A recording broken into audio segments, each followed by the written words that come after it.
Hey everyone, it's Daniel here from Infovest. I just wanted to go over a pretty interesting article that came out from California, right? So we heard a couple of shifts in laws and changes and some new stimulus money coming in. I'll post the link in the description here. But basically, there was an article that came out saying that California is looking to basically give its California residents extra stimulus money of about 1,050 for every person out there. Now, when we look into the article, it talks about and breaks down which income level is going to get what, and it's pretty interesting to see. And I'll post the link in the description. But it's pretty interesting to see that even the income level of above 100K to 200K or 300K is even receiving this stimulus money. Now, 1,050, if you think about it, for some people, it's not going to do anything, right? It's not really. And if you look at the expenses and the living costs in California, depending where you're living, right, it's also no matter what your income level is. Like, sure, for some people it may do something like, for example, help towards rent, but help towards rent for what? Maybe 1 month. Help towards gas prices, filling up gas in your car for not so long, right? It's not going to do a huge dent. But the thing is, taking this money and stimulating the state itself, kind of doing something similar what's been done back in 2020 during COVID pandemic, right? Doing it now in the middle of a inflation crisis, an inflation issue, and all of a sudden you decide that, hey, we're gonna print money, or not print money, but we're gonna give money to the people of California, about 1,050 for each person out there, and kind of help them with whatever their needs are. Now, when you read in the article, they basically wanted to push out this money to help fight inflation, right? And it's kind of funny because when you look back in 2020 and 2021, what caused this whole inflation crisis that we're seeing, especially in the US and especially in Canada and all around the world, right? What you see is there was an inflow of a lot of money and an inflow of a lot of stimulus that came into the economy, that the Fed printed a lot of money, government gave out stimulus checks to everybody, and that inflow of money came in, which kind of pushed up demand and caused, alongside with other factors such as supply constraints, which was the big component of this inflation crisis, where you had this virus, creating lockdowns within countries and kind of slowing down the supply chain, which also elevated prices even more. And so when you had two and two together, right, the demand side, people who had more money and they're at home, bored, nothing to do. So what do? They just purchase. They go online. Everything's locked. You can't go to the stores. So you go online. You take that stimulus money. You start buy, right? You start buying a bunch of stuff.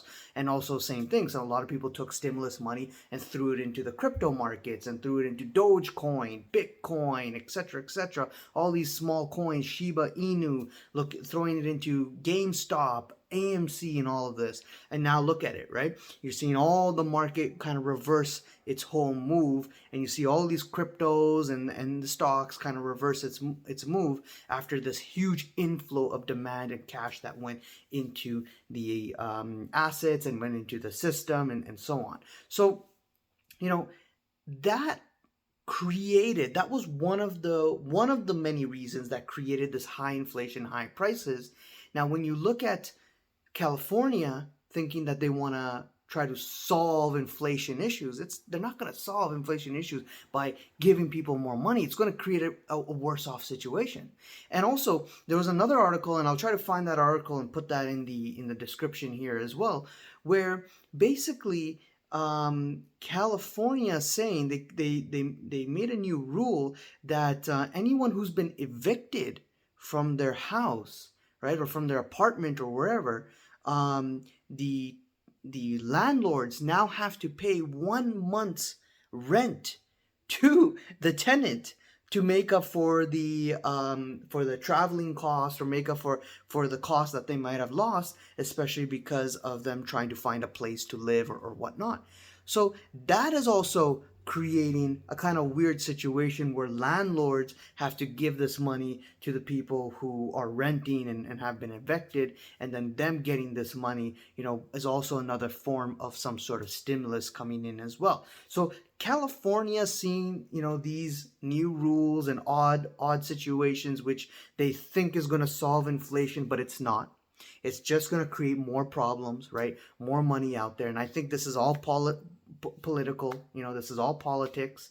And especially with the midterm elections in the U.S. coming up in November, right? This is all politics to get people to, vote for a certain party, or get them to, like a certain party based on what they're doing. But it's not going to solve inflation in any way, right? So it doesn't make sense to me why they're doing this, other than their political interests that they have, right? So, and I talked about also in the previous video the bullwhip effect, right?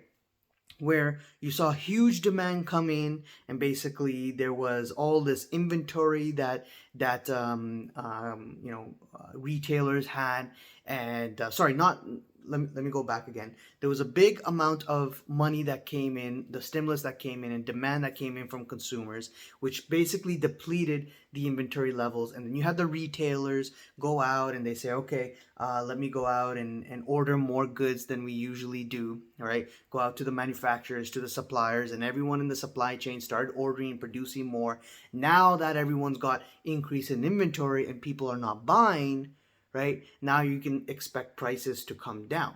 But then if you start stimulating again, start going out, throwing money to people, say, hey, this is supposed to help you. It's supposed to affect inflation and bring it down. It doesn't do that, right? What do? You take that money, probably, hopefully, people will spend it in a good way, in terms of putting that money towards gas prices, or food and etc., or savings, because definitely down the road there's going to be some hard times coming up for the economy, and for the markets as well.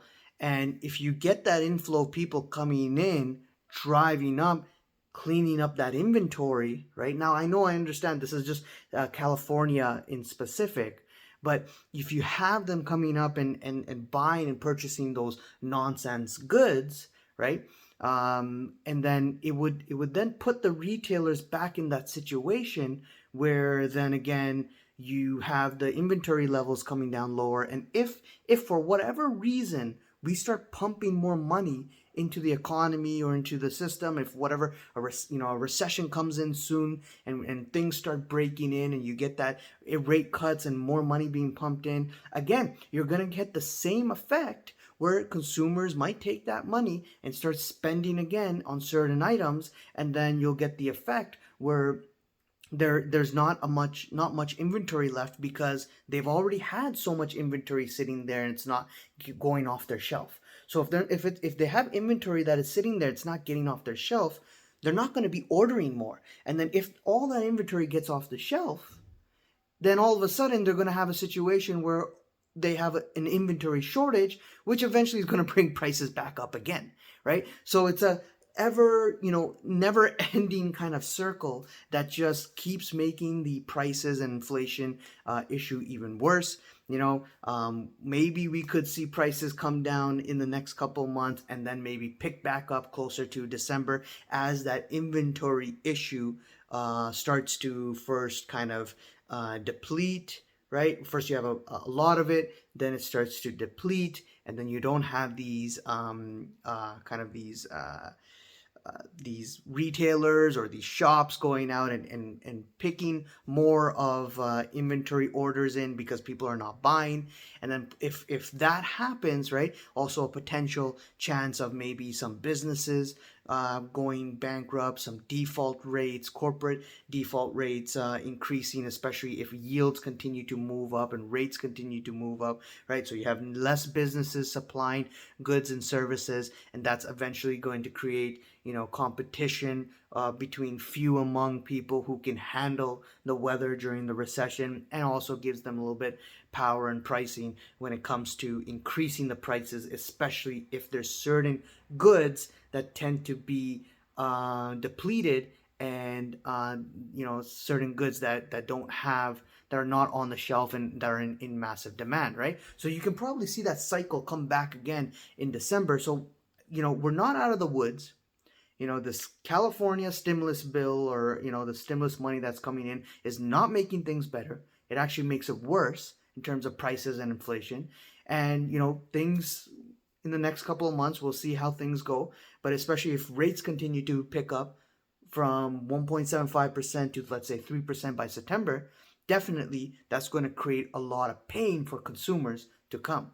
So it'll be interesting to see how this plays out, especially as we head into midterm elections in November. It'll be interesting to see how all of this plays out. And leave a comment below. Let me know what you guys think about all the stimulus bill, this rental new law that came out. I'll again leave the description. I'll leave the links in the description. Let me know what you guys think. Leave a comment below. Subscribe and like the channel too if you like these videos.